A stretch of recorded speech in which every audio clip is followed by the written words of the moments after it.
आप में से लगभग जानते होंगे सभी लोग कि महाभारत का युद्ध धृतराष्ट्र के पुत्र दुर्योधन के कारण हुआ। उसके द्वारा सभा में द्रौपदी का चीरहरण ही भारत के सबसे बड़े युद्ध का कारण बना, जिस कारण हर कोई इससे रूबरू है। मगर क्या आप जानते हैं कि दुर्योधन की एक पत्नी थी जो कुश्ती में माहिर थी?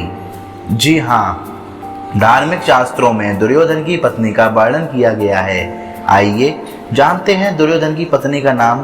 धार्मिक कथाओं व किंवदंतियों के अनुसार दुर्योधन का विवाह कंबोज के राजा चंद्रवर्मा की पुत्री भानुमति से संपन्न हुआ था।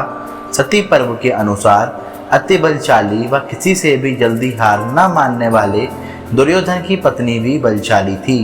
इतना ही नहीं बल्कि वो कुश्ती में भी निपुण मानी जाती थी।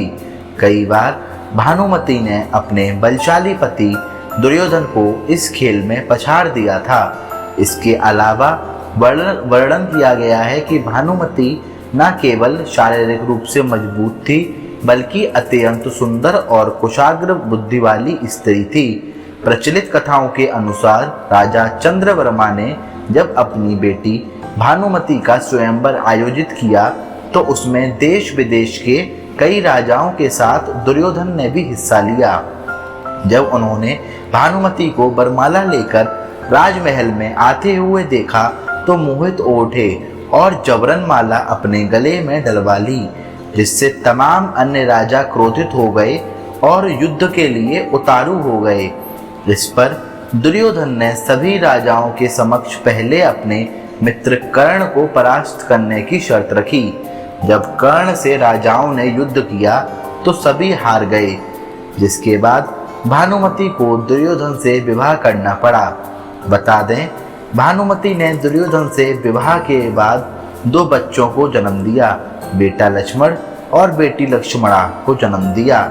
इनकी बेटी का विवाह श्री कृष्ण की जामवंती से उत्पन्न संतान सांब से हुआ तो पुत्र लक्ष्मण महाभारत के युद्ध के दौरान अभिमन्यु के हाथों मारा गया था। महाभारत की पौराणिक कथाओं के अनुसार ऐसा माना जाता है कि जब युद्ध समाप्त हो गया और दुर्योधन की मृत्यु हो गई तब पांडवों ने अपने वंश को आगे बढ़ाने के लिए भानुमति को अपनी पत्नी बनाने का विचार किया। उस समय भानुमति ने अर्जुन से विवाह स्वीकार कर लिया और पांडवों के परिवार का हिस्सा बन गई।